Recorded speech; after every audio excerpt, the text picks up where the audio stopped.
മാം അന്ന് ആദ്യം പാട്ടൊക്കെ പാടുമ്പോൾ നമുക്ക് ഇത്രയും മനോഹരമായ പാട്ട് എഴുതുന്ന ഒരാള് അല്ലെങ്കിൽ ഈ പാട്ട് ചെയ്ത് വെച്ചിരിക്കുന്നു, ഇത്രയും രസകരമായിട്ടുള്ള പാട്ട് ചെയ്ത് വെച്ചിരിക്കുന്നു.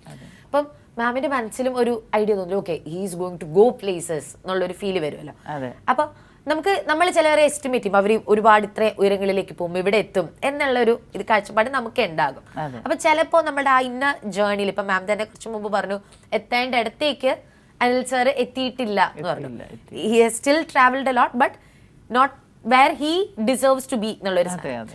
അപ്പം എങ്ങനെയാ മാമൊക്കെ ഇപ്പൊ ഇങ്ങനെ കാണുന്നത്? അതായത് ഇനിയും നമുക്ക് ഒരുപാട് സമയം ഉണ്ടല്ലേ, നമുക്ക് എപ്പോ വേണമെങ്കിലും നമ്മളുടെ ടൈം ചേഞ്ച് ചെയ്യാം, especially for an artist. So how do you see this?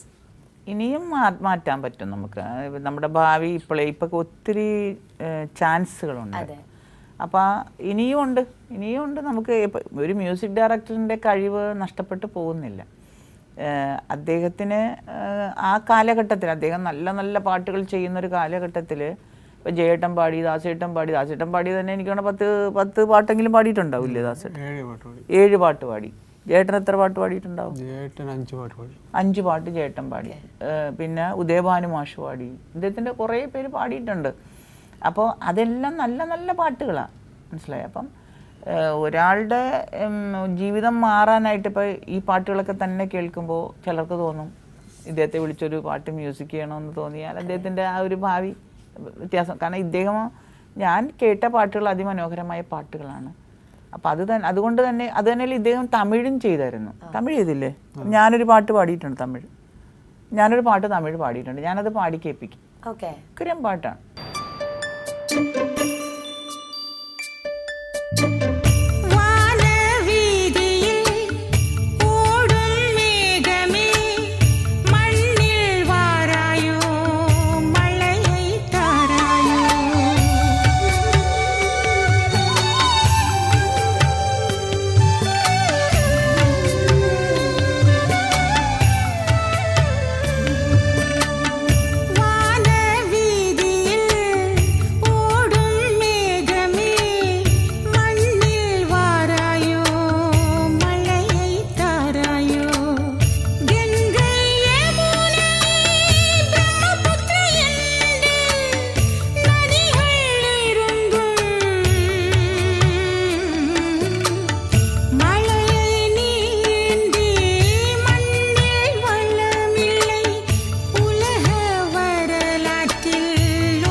നല്ല സോങ്.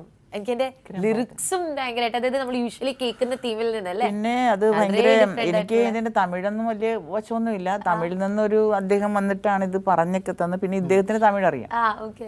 അപ്പൊ ഇതിന്റെ അർത്ഥമൊന്നും എനിക്കറിയില്ല. എന്നാലും നമ്മൾക്കിങ്ങനെ ഓടിച്ചു നോക്കുമ്പോൾ ഒരു പ്രകൃതിയെ നിലനിർത്തുവാനുള്ള നമ്മുടെ പരിസ്ഥിതിയെ നിലനിർത്തുവാനുള്ള ഒരു പാട്ടായിട്ടാണ് എനിക്ക് മനസ്സിലായത്. കാടുകളും മലകളും നമുക്കെൻറും ഇറൈവനിൽ പരിശോധ. ഇന്ന് പാടങ്ങളും ഈ നമ്മളുടെ ജീവിത നിലവാരവുമായിട്ടൊക്കെ ബന്ധപ്പെട്ട് നമ്മളുടെ പ്രകൃതിയെ നിലനിർത്തേണ്ട സംഗതികളെല്ലാം അകന്നുപോയി, നശിച്ചുപോയി. പാടത്ത് പണിയാനുള്ള നല്ല കർഷകർ നഷ്ടപ്പെട്ടു പോയി. മനസ്സിലായോ? നഗരവൽക്കരിക്കപ്പെട്ടു. കൂടുതലും ഗ്രാമങ്ങളെല്ലാം നഗരവൽക്കരിക്കപ്പെട്ടു. അതെല്ലാം ഇതിനകത്ത് കൃത്യമായിട്ട് പറഞ്ഞുകൊണ്ടുള്ളൊരു പാട്ടാണിത് എന്നാൽ എനിക്ക് ഏകദേശം ഒരു ഊഹം കിട്ടുന്നത് അങ്ങനെയാണ്. അപ്പം അത് ശരിക്കും സത്യമാണ്. നമ്മുടെ പുഴകളും നമ്മളുടെ തോടുകളും നമ്മളുടെ പാടശേഖരങ്ങളും ഒക്കെ ഇന്ന്, പുഴകൾ പോലും ഞാൻ ഈ തോടുകളൊക്കെ നോക്കുമ്പോൾ ചത്തൊഴുകുന്നതായിട്ട് എനിക്ക് അനുഭവപ്പെടും. നീർച്ചാലുകളെല്ലാം കറുത്താണ് ഒഴുകുന്നത്. കാരണം എന്താ, ഇപ്പോഴത്തെ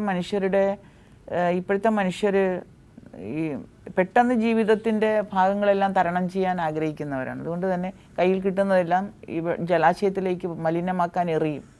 അങ്ങനെ എറിഞ്ഞ് ജലാശയങ്ങളൊക്കെ മലിനമാണ്. ജീവിതത്തിൽ പ്രകൃതിയെ നിലനിർത്തുവാനുള്ള സംവിധാനങ്ങൾ നമ്മുടെ നല്ല അച്ഛനമ്മമാർ പണ്ട് പാടങ്ങളിലൊക്കെ പണിയെടുത്ത അവരായിരുന്നു ഈ പ്രകൃതിയെ നിലനിർത്തി, നഷ്ടപ്പെട്ടു പോയി. അപ്പം അതാണ് ഈ പാട്ടിൽ കംപ്ലീറ്റ്. നല്ല വരികളും എനിക്ക് വളരെയധികം ഫീൽ ചെയ്തൊരു പാട്ടാണ്.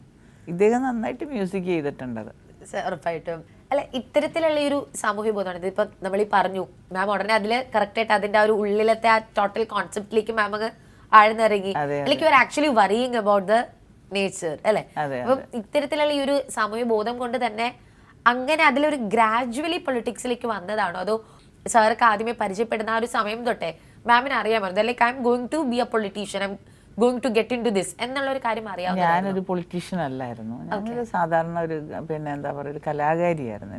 എന്നിൽ കലയാണ് കൂടുതലുള്ളത്. ഞാനിപ്പോൾ മോളൊരു വസ്ത്രം തന്നു കഴിഞ്ഞാൽ ഞാൻ തയ്യലൊന്നും പഠിച്ചിട്ടില്ല, പക്ഷേ എനിക്കത് തയ്ക്കാൻ പറ്റും. ഞാൻ തയ്യൽ പഠിച്ചിട്ടില്ല. എനിക്ക് കൈ കൊണ്ട് ഇതിങ്ങനെ നമ്മൾ തുന്നാനേ എനിക്കറിയൂ. വേറെ ഞാൻ മെഷീനിലൊന്നും ഞാൻ പഠിച്ചിട്ടില്ല, പക്ഷേ കൃത്യമായിട്ട് അത് വെട്ടി തയ്ക്കാൻ പറ്റും. അതെനിക്കറിയാം. ആ കഴിവ് എന്നിലുണ്ട്. മനസ്സിലായോ? അതുപോലൊരു പടം മോളിങ്ങോട്ട് തന്നു കഴിഞ്ഞാൽ ഞാനത് വരയ്ക്കും. എനിക്ക് ആ കഴിവുണ്ട്. മനസ്സിലായോ? കലയാണ് എന്നിൽ കൂടുതലുള്ളത്. ഞാൻ രാഷ്ട്രീയത്തിലേക്ക് വന്നതെന്ന് പറഞ്ഞു കഴിഞ്ഞാൽ അത് എന്നിലുള്ള ഈ സഹതാപം, സ്നേഹം, ആർദ്രത എന്നൊക്കെ പറഞ്ഞൊരു സംഭവമുണ്ട്. അതെൻ്റെ അമ്മ ഒക്കെ ഒത്തിരി പാവങ്ങളെ സഹായിക്കുന്നവളായിരുന്നു. ചുറ്റിനുള്ള എല്ലാവരെയും. വെള്ളമൊക്കെ പൊങ്ങണ പാടങ്ങളിലൊക്കെ വെള്ളം പൊങ്ങുമ്പോൾ അവിടെയൊക്കെ കിടക്കുന്ന തീരെ നിർധനരായിട്ടുള്ള മനുഷ്യർ ഓടി നമ്മുടെ വീട്ടിൽ വരും. അമ്മ മുറികളിൽ കിടത്തും, അവരെ താമസിപ്പിക്കും മാസങ്ങൾ. എന്നിട്ട് അവർക്ക് ഭക്ഷണം കൊടുക്കണം. ഞാൻ എൻ്റെ ഓർമ്മയിൽ അതൊക്കെ എൻ്റെ ഹൃദയത്തിലുണ്ട്. എൻ്റെ വേറെ മുറികളിൽ അവർ കിടക്കുന്നത്, ഭാര്യയും ഭർത്താവും കൊച്ചുമൊക്കെ ആയിട്ട് കിടന്നുറങ്ങുന്നത് എൻ്റെ ഓർമ്മയിലുണ്ട്. അങ്ങനെ ഒക്കെ ചെയ്യുന്നവളായിരുന്നു അമ്മ. അപ്പോൾ ആ ആർദ്രതയും ആ കരുണയും ഒക്കെ നമ്മളിൽ സ്വാഭാവികമായിട്ടുണ്ടാവും. അപ്പോൾ അമ്മ അന്നേ പറയും, മകളെ, നിനക്ക് ഉണ്ടായിട്ട് ആർക്കും ഒന്നും കൊടുക്കാൻ പറ്റില്ല. നിൻ്റെ ഇല്ലായ്മയിൽ നിന്ന് മറ്റുള്ളവനെ സഹായിച്ച് പഠിക്കണം എന്ന് പറയുന്ന ഒരു ആ സ്നേഹം, അല്ലെങ്കിൽ മറ്റുള്ളവരോടുള്ള കരുതൽ, അതൊക്കെ അമ്മ പകർന്നു തന്നിട്ടുണ്ട്. അതുകൊണ്ട് തന്നെ ആയിരിക്കാം ഞാൻ രാഷ്ട്രീയത്തിലേക്ക് ചലിച്ചത്. മനസ്സിലായോ? ഞാനിപ്പോൾ ഒരു സ്റ്റേജ് ആങ്കറാണ്. അപ്പൊ എനിക്കറിയാം ഏറ്റവും അധികം ഞാൻ വാല്യൂ ചെയ്യുന്ന ഒരു കാര്യം എന്ന് പറയുന്നത് എന്റെ ശബ്ദമാണ്. ഏറ്റവും കൂടുതൽ ഞാൻ എപ്പോഴും താങ്ക്ഫുൾ ആകുന്നതും എന്റെ ശബ്ദത്തിന് വേണ്ടിയിട്ടാണ്. മാമിനെ സംബന്ധിച്ചിടത്തോളം ഇപ്പൊ ഒരുപാട് പേര് അത്ഭുതപ്പെടുന്ന ഒരു ശബ്ദമാണ് ജാനകി അമ്മയുടെ അതേ, അല്ലെങ്കിൽ അത്രയും തന്നെ മാധുര്യമുള്ള, അത്രയും തന്നെ നമുക്ക് മനസ്സിലേക്ക് തട്ടുന്ന ഒരു ശബ്ദമാണ്. അപ്പം ഒരു സമയം ഉണ്ടായിരുന്നു ആ ശബ്ദത്തിന് ഒരു ബുദ്ധിമുട്ട് വന്നിരുന്ന ഒരു കാലം ഉണ്ടായിരുന്നു. അത് എങ്ങനെയായിരുന്നു മാം? അതെങ്ങനെ മാം അത് തരണം ചെയ്തു? കാര്യം ഒരുപാട് പേർക്ക്, ഇപ്പം എനിക്കൊക്കെ എപ്പോഴും പേടി തോന്നുന്ന ഒരു കാര്യമാണ്, അങ്ങനെ എന്തെങ്കിലും വന്നാൽ ഞാൻ എന്ത് ചെയ്യും? അപ്പോൾ ആ ഒരു സ്ട്രഗിൾ കൊണ്ടു നടക്കുന്ന ഒരുപാട് പേരുണ്ടാവില്ലേ? മോൾ ഉദ്ദേശിച്ചത് ആ ശബ്ദത്തിന് തടസ്സം വന്നെന്ന് പറയുമ്പോൾ ചിലർ എനിക്ക് ക്യാൻസർ ആണെന്ന് പറഞ്ഞ് നടന്നൊരു കാലഘട്ടം ഉണ്ടായിരുന്നു.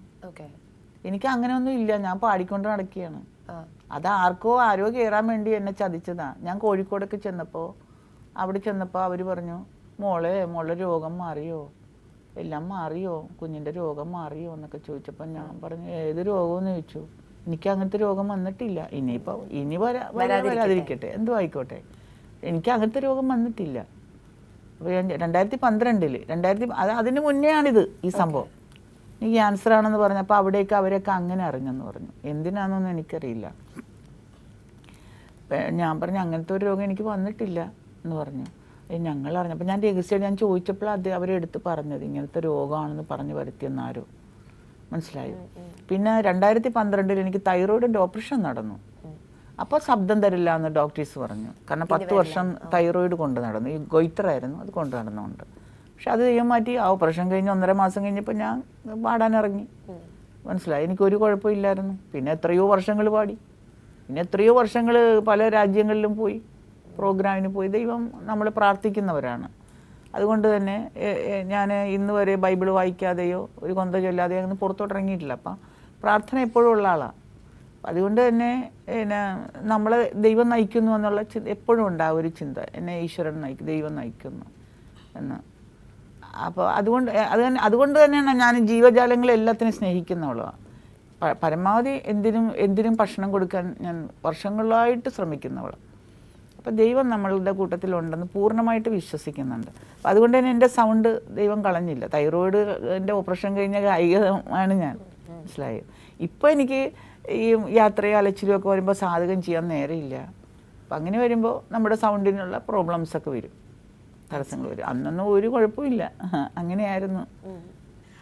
ചിലപ്പം പറഞ്ഞിരുന്നു, ഇപ്പം മാമിൻ്റെ മാത്രമല്ല അല്ലേ, ദാസേട്ടനെ കൊണ്ട് പഠിച്ചിരുന്നു, ജയചന്ദ്രൻ സാറിനെ കൊണ്ട് പഠിച്ചിരുന്നു, ഉദയഭാനു സാറിനെ കൊണ്ടൊക്കെ പഠിച്ചിരുന്നു. അപ്പോൾ ആ ഒരു ഫുൾ എക്സ്പീരിയൻസ് ഉണ്ടല്ലോ, ഇത്രയും ലെജൻസിൻ്റെ കൂടെ വർക്ക് ചെയ്യുക എന്നുള്ളൊരു എക്സ്പീരിയൻസ് ഉണ്ട്. എങ്ങനെയായിരുന്നു ആ ഒരു എക്സ്പീരിയൻസിനെ കുറിച്ചൊന്ന് പറയാമോ? ഞാൻ ജേട്ടനെ പാടിക്കാൻ വേണ്ടിയിട്ട് മദ്രാസിൽ പോയെന്ന് പറഞ്ഞല്ലോ. ഈ നമ്മളിപ്പോൾ നേരത്തെ കേട്ട മഴ പെയ്ത് തുറന്നു പറഞ്ഞ പാട്ട് പാടിയിട്ട് എനിക്ക് കിട്ടിയൊരു വലിയൊരു അംഗീകാരം ജേട്ടൻ്റെ വായിന്ന് എൻ്റെ മുഖത്ത് നോക്കി പറഞ്ഞൊരു കാര്യം, നീ ആൾ ദേവരാം മാഷിനെയൊക്കെ പോലെയൊക്കെ ചെയ്യുന്നല്ലോ എന്നൊക്കെ പറഞ്ഞു. അപ്പോൾ സംഭവം എന്ന് വെച്ചാൽ ഞാൻ മോഹനം ബേസ് ചെയ്ത് ഒരു സോങ് ചെയ്തിട്ടാണ് അദ്ദേഹത്തിനെ കൊണ്ട് പാടിച്ചത്. പാടിയപ്പോൾ അദ്ദേഹത്തിന് ഇഷ്ടപ്പെട്ടു. എന്നിട്ട് എൻ്റെ തോളിൽ ഇങ്ങനെ ഇതുപോലെ ഇങ്ങനെ ഇരുന്ന് സംസാരിച്ചുകൊണ്ടിരുന്നിട്ട് എൻ്റെ തോളിൽ ഇങ്ങനെ കൈയിട്ട് ഇങ്ങനെ ഇറുക്കി പിടിച്ചിട്ട് ഫോട്ടോഗ്രാഫർ അടുത്ത് പറഞ്ഞു, ഫോട്ടോ എടുക്കാൻ പറഞ്ഞു. അന്ന് അദ്ദേഹത്തിൻ്റെ മുമ്പിൽ പോയി നിൽക്കാൻ പേടിച്ചിട്ട്, പാടിത്തരുമോ എന്നൊക്കെ പേടിച്ചിട്ട് പോയി നിൽക്കുന്ന ഒരു കാലഘട്ടമായിരുന്നു. ഒരു ഫോട്ടോ എടുത്തു, ഇങ്ങനെ നിൽക്കുന്ന ഒരു സ്റ്റില്ലെടുത്ത് അത് തന്നു. ഇതും കൊണ്ട് ഭയങ്കര സന്തോഷത്തിൽ എൻ്റെ നാട്ടിൽ വന്നു. എൻ്റെ നാട്ടിൽ വന്നപ്പോഴത്തേക്ക് വീട്ടിൽ പോകുന്നതിന് മുമ്പ് ഈ ഒരു സ്റ്റില്ല് ഞാൻ ഇവിടെ തിരുവനന്തപുരത്ത് പാരമൗണ്ടിൽ ഇറങ്ങി പ്രിൻ്റൊക്കെ എടുത്തു. ഈ സ്റ്റില്ലും കൊണ്ട് ഭയങ്കര ഹാപ്പിയാണ്. പോയപ്പോഴത്തേക്ക് ഈ 26-27 വർഷം മുമ്പ് ഈ സ്റ്റില്ല് കൊണ്ടുവന്ന് അപ്പോൾ എൻ്റെ കൂടെ കളിച്ച് വളർന്ന പയ്യന്മാരെല്ലാം ഇങ്ങനെ മൈതാനത്ത് ഇങ്ങനെ കളിക്കാൻ വേണ്ടിയിട്ടൊക്കെ വിട്ടു. ഞാൻ ഇങ്ങനെ ഭയങ്കര ഹാപ്പിയായിട്ട് ഇങ്ങനെ കൈയൊക്കെ കാണിച്ചിട്ട് ഞാൻ പറഞ്ഞു, ഇതാ നോക്ക്, ഈ ഫോട്ടോ നോക്കാമെന്ന് പറഞ്ഞു.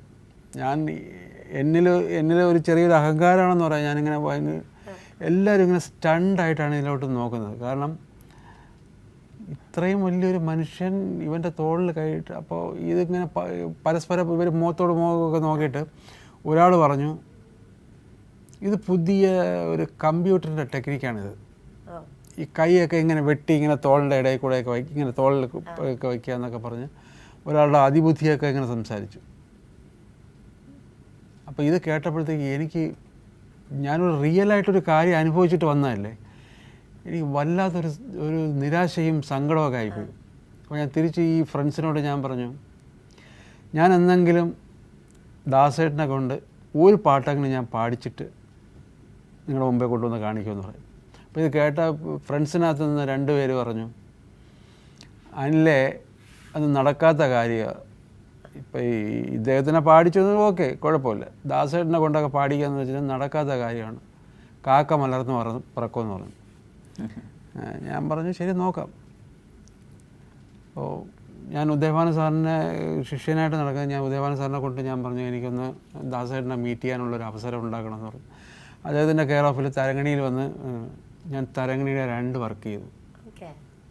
പക്ഷേ എൻ്റെ ഈ പറഞ്ഞതുപോലെ എൻ്റെ ഒരു ടൈം ആയിട്ടില്ല.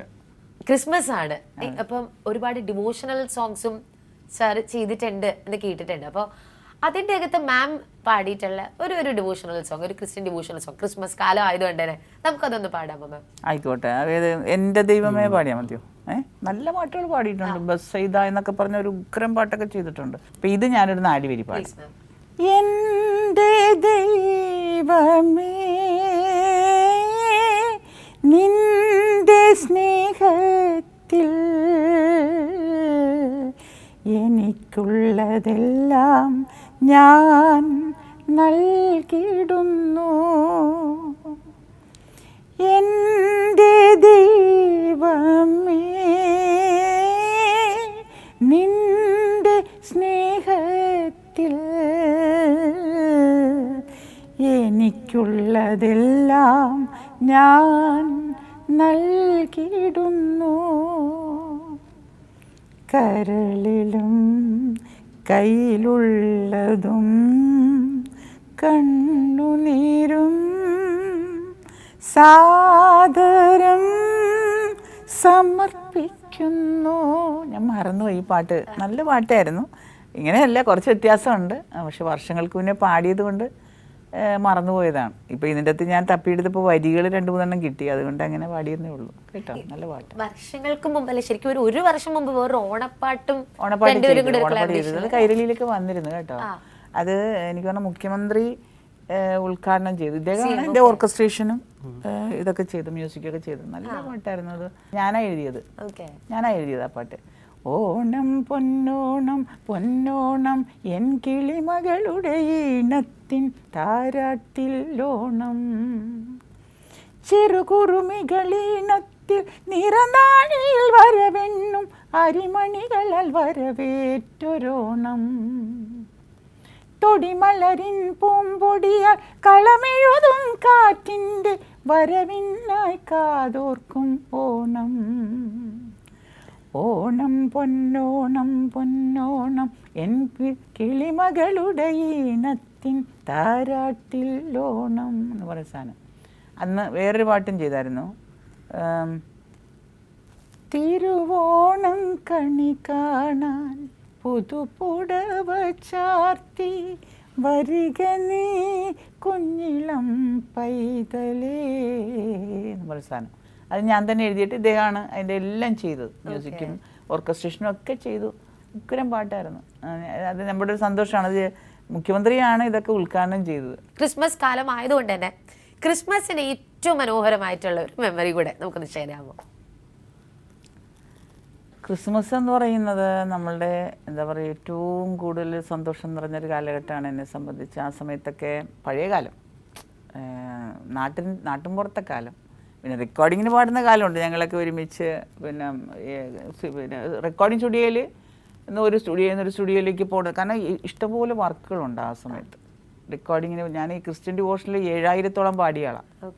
അപ്പോൾ ക്രിസ്ത്യൻ ഡിവോഷനിൽ എപ്പോഴും വർക്കായിരിക്കും ആ സമയത്ത്. സ്റ്റുഡിയോ.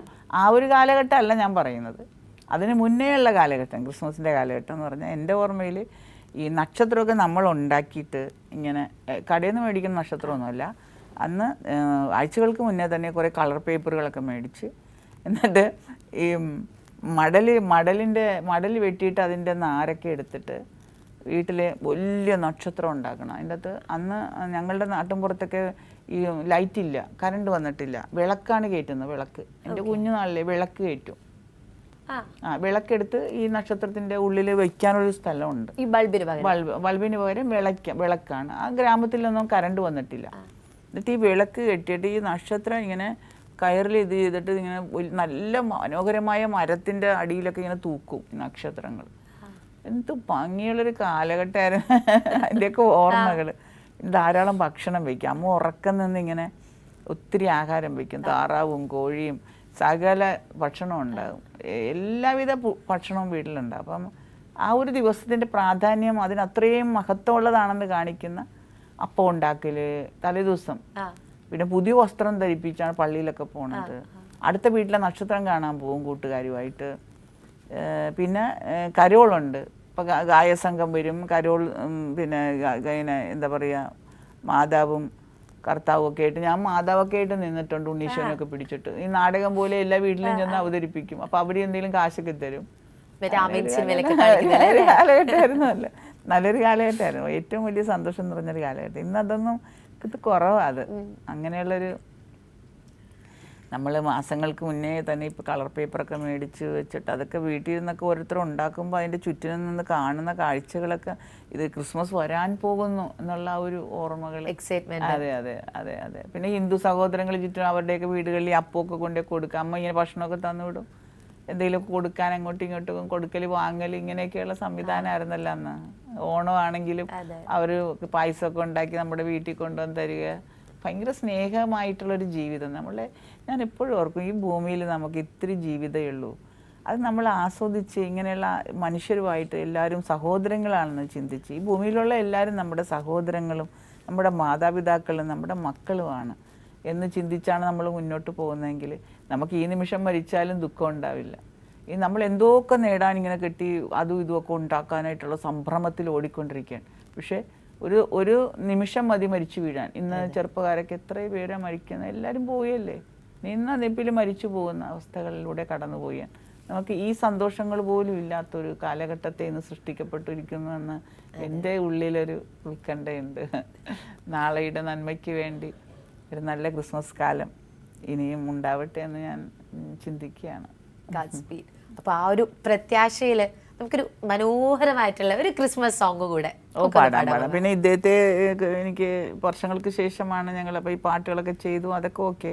എന്നാലും അദ്ദേഹത്തിന് ഇപ്പോഴൊരു സിറ്റുവേഷൻ എന്ന് പറഞ്ഞാൽ ഇത്തിരി വേദനാജനകമായ ഒരു സിറ്റുവേഷനിൽ അദ്ദേഹം ഇരിക്കുകയാണ്. എല്ലാവരുടെ പ്രാർത്ഥനയും ഒരു സ്നേഹമൊക്കെ ഉണ്ടാവണം ഉറപ്പായിട്ടും. പിന്നെ മാത്രമല്ല ഞങ്ങളും ആഗ്രഹിക്കുന്നത് ഇനി ഇതൊക്കെ കഴിഞ്ഞിട്ട് അടുത്ത ഒരു വർഷത്തിന്റെ ഇടയിൽ ഒരുപാട് ഹിറ്റുകൾ സമ്മാനിക്കുന്ന ഒരു മ്യൂസിക് കമ്പോസർ ആയിട്ട്, അതെ, അതിന്റെ ഇന്റർവ്യൂകൾ കണ്ടക്ട് ചെയ്യാൻ എനിക്കും ഭാഗ്യം ഉണ്ടാവും. അതെ, സാധിക്കട്ടെ. എൻ്റെ ഒരു സഹോദരനാണ്, ഞാൻ എൻ്റെ സ്വന്തം സഹോദരനെ പോലെ ചിന്തിക്കുന്ന ആളാണ്. എനിക്ക് എൻ്റെ 5 ബ്രദേഴ്സാണ് എനിക്കുള്ളത്. ഇതൊരു 6ാമത്തെ ബ്രദർ കൂടെയാണ്. എനിക്ക് വലിയ ഇഷ്ടപ്പെട്ട ഒരു സഹോദരനാണ്. അപ്പോൾ അദ്ദേഹത്തിന് ഒത്തിരി നന്മകൾ ഉണ്ടാവട്ടെ. ഇനി ഒത്തിരി പാട്ടുകൾ ചെയ്യാനായിട്ട് എനിക്ക് കിടക്കുകയാണ്. ഇപ്പോൾ നമുക്ക് രോഗങ്ങളിലെല്ലാം വന്ന് വർക്ക് ചെയ്ത് കഴിഞ്ഞപ്പോഴത്തേക്കാണ് മനസ്സിലായത്, തരങ്ങണിയിൽ ദാസേട്ടൻ്റെ ഒരു വർക്കിനെ കമ്പോസ് ചെയ്യാൻ വേണ്ടിയിട്ട് ഇവിടെ മ്യൂസിക് കോളേജിൽ നിന്നൊക്കെ പഠിച്ചിറങ്ങിയ പല ആശാന്മാരും ഞങ്ങളുടെ ഒരു പാട്ടിനെ ഒന്ന് പാടിത്തരാൻ വേണ്ടിയിട്ട് ഇങ്ങനെ ഈ തരങ്ങണി ഇങ്ങനെ കയറി ഇറങ്ങും. അപ്പോൾ ഇതൊക്കെ മനസ്സിലായപ്പോഴത്തേക്ക് ഇത് ഒരു പൊളിറ്റിക്സ് ഇതിനകത്തുണ്ടെന്നുള്ളത് എന്തോ എവിടെ നിന്നാണെന്ന് അറിയത്തില്ല. നമ്മളതൊന്ന് ആരോടും ചെന്ന് പുഷ് ചെയ്ത് എനിക്കത് തരണം ഇത് തരണം. കാരണം ഞാൻ ഇപ്പോഴും വിശ്വസിക്കുന്നു, ഞാൻ ഇതിനകത്ത് ഭയങ്കര അറിവൊന്നും നേടിയൊരു നാളല്ല. ജെന്യൂനായിട്ട് ഇങ്ങനെ കിട്ടിയ കുറേ കാര്യങ്ങളും പിന്നെ ബേസിക്കായിട്ട് കിട്ടിയ കുറേ കാര്യങ്ങളൊക്കെ വെച്ച് ക്രിയേറ്റ് ചെയ്ത് സിറ്റുവേഷൻ അനുസരിച്ച് ചെയ്തു പോകുന്നതാണ്. പൊളിറ്റിക്സ് ഇങ്ങനെ ഉണ്ട് എന്നുള്ളത് മനസ്സിലായപ്പോഴത്തേക്കും പതുക്കെ ഉൾവലിഞ്ഞു. ഇവരുടെ കൂടെ ചെന്ന് കിടന്ന് വഴക്കൂടാനും തല്ല് പിടിക്കാനും ഒന്നും താല്പര്യമില്ലാന്ന് വരും. പക്ഷെ ഉള്ളതെല്ലാം കിട്ടും, ആഗ്രഹിക്കുന്നില്ല. നമുക്ക് എന്തൊക്കെ ഡെസ്റ്റിൻ്റ് ആണോ അതെല്ലാം നമ്മളിലേക്ക് വന്ന് എത്തിച്ചേരും. God speed. അത് കഴിഞ്ഞിട്ട് വേഗം ഒരു കൂടുതൽ ഹാപ്പിയർ ആയിട്ടുള്ള ഒരു ഇന്റർവ്യൂവിന് നമുക്കൊക്കെ സാധിക്കട്ടെ. അപ്പം ഇനിയോ നമ്മള് വൈൻഡ് അപ്പ് ചെയ്യുന്ന ആ ഒരു പാട്ട് പ്ലീസ്, ആ ഒരു ക്രിസ്മസ് സോങ് നമുക്ക് പ്ലീസ് മാം. കാലിത്തോഴുത്തിൽ പിറന്നവനേ, കരുണ നിറഞ്ഞവനേ, കാലിത്തോഴുത്തിൽ പിറന്നവനേ, കരുണ നിറഞ്ഞവനേ, കരളിലെ ചോരയാൽ പാരിൻ്റെ പാപങ്ങൾ കഴുകിക്കളഞ്ഞവനേ, കരളിലെ ചോരയാൽ പാരിൻ്റെ പാപങ്ങൾ കഴുകിക്കളഞ്ഞവനേ, അടിയങ്ങൾ നിന്നാമം വാഴ്ത്തിടുന്നു, ഹല്ലേലൂയ ഹല്ലേലൂയ, അടിയങ്ങൾ നിന്നാമം വാഴ്ത്തിടുന്നു, ഹല്ലേലൂയ ഹല്ലേലൂയ, കാലിത്തോഴുത്തിൽ തൊഴുത്തിൽ പിറന്നവനേ, കരുണ നിറഞ്ഞവനേ. ആ കരുണ നമ്മൾ എല്ലാവരിലും ഉണ്ടാവട്ടെ അല്ലേ. All the best and thank you so much both of you. ഈ ഒരു വർഷത്തിൽ നിന്ന് അടുത്ത വർഷത്തിലെത്തുമ്പോൾ ഏറ്റവും മനോഹരമായ കൂടുതൽ സന്തോഷകരമായ കാര്യങ്ങൾ രണ്ടുപേരുടെയും ജീവിതത്തിൽ ഉണ്ടാവട്ടെ എന്ന് പ്രാർത്ഥിക്കുകയാണ്, ആഗ്രഹിക്കുകയാണ്. ആൻഡ് മാമിൻ്റെ ഈ ഒരു ചിരി, സന്തോഷം എപ്പോഴും ഈ നാവിൻ തുമ്പിൽ നിൽക്കുന്ന പാട്ടുകൾ ഒക്കെയും വീണ്ടും കേൾക്കാൻ ഞങ്ങൾക്കും ഭാഗ്യം ഉണ്ടാവട്ടെ. Thank you so much sir. Thank you so much. Thank you.